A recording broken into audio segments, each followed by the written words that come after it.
And now let's drop the gloves, Steve. I'm ready. Let's go. Yeah. Yeah. Yeah.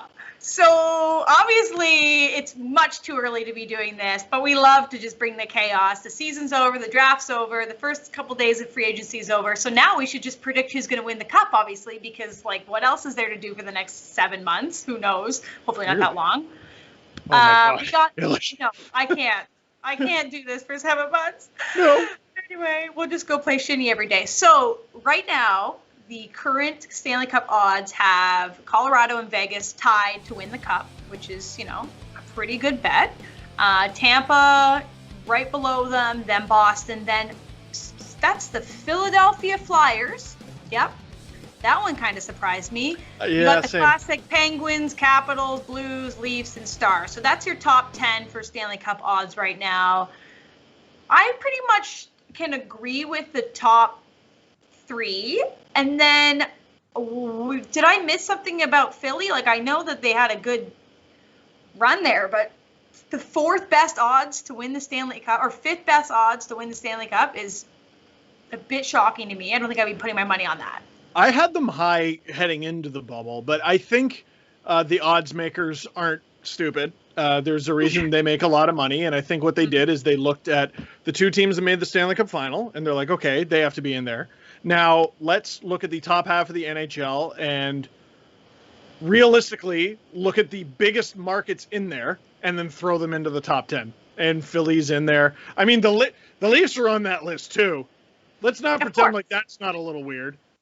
Hey, whatever. They're near the bottom of the list. Speaking of the bottom of that list, Dallas, Jordan agrees in the chat. Dallas gets no respect. I agree. They could have been a little bit higher. Like, what were they? I think 10th maybe or something on that list. But yeah, there they are. Thanks, producers. Like, they should be higher than the Leafs. They should be higher than Philadelphia. The Caps? Yeah. Like, switch these up. I wish we could just, like, move them on our screen and make our own list. But, yeah, Dallas isn't getting respect. Jordan, I agree.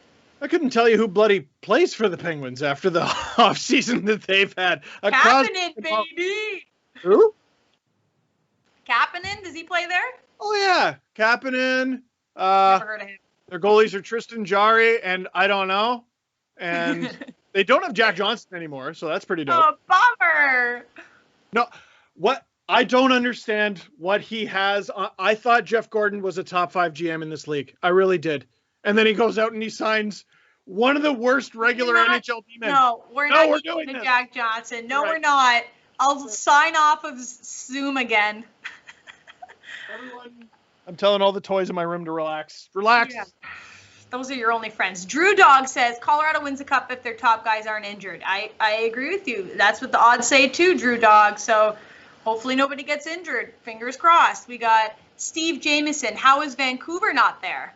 Did we not just have a conversation about Vancouver blowing it over the last weekend? They're not there on account of they've done bad things. Wow, Ailish. I love it. Sorry, I'm getting fired up now. Sorry, she meant to say they're garbage. Sorry. Yes, that's better. Drotzy says Crosby and Malkin play for the Pens. Oh, do they? Thank you. Thank you so much. Helpful. I agree with you. The Avalanche have been my odds-on favorites for a long time. As long as we're talking about defensemen and analytics, a trade-off of Nikita Zadorov for Devon Taves, that is real good for the Avs. And if I'm not mistaken, they still have a little bit of a room to add. I thought on a cheap one-year deal, if he really wanted to go somewhere and win, I thought they could have got Taylor Hall. And then they'd have the most unstoppable second line in hockey, which is Taylor Hall, Nazem Kadri, and who cares? Oh my God, these guys, they have a potential cup winning team and they have $6.8 million in cap space left. And they still have their first rounder. Man, oh man, that is a really... How many computer screens do you have up there? Like, you just got stats printed out on paper or what? 3. All I have is you. I don't have anything. I wish I had some extra screens. I could have these stats up here. Like, I'm just memorizing things. I'm screen capping it and sending it to you later in our chat. Thank you. Yeah. I thought it was funny that after all this, we don't have this here, but Sabres are still 6th worst odds after getting Taylor Hall. I think they moved up like one little like bump on the rankings. And Red Wings just the worst. Like if you put $1 on the Red Wings to win the cup, you would be like a billionaire. So maybe that's a good like value pick if you have $1 to spare. And if 2021 is crazier than 2020 and the Red Wings win the cup, you would literally be a billionaire. You can buy Sportsnet. Trading Thomas Greiss for Jimmy Howard in net that's 10 wins in the standings right there. So there's 20 points. Oh, okay. Well, so okay. there's a win, is what you're saying. Here's my math. Greiss is good. Howard's awful. So there's that. And now you have a tandem of Greiss and Bernier. Bernier was actually pretty good last year. Like Detroit, they're still not good, but they're way, way better than they were.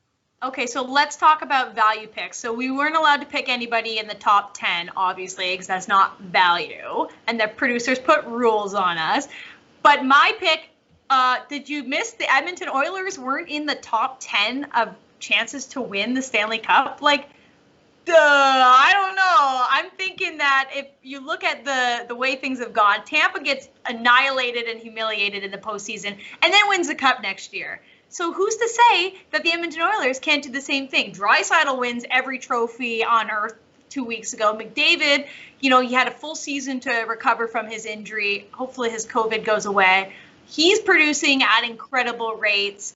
How does it just not work out eventually? So if you had some money to put on the Oilers and they're a value pick, I don't know how you could go wrong. I mean, there's a couple things we could analyze that they're missing, but they're still a great hockey team.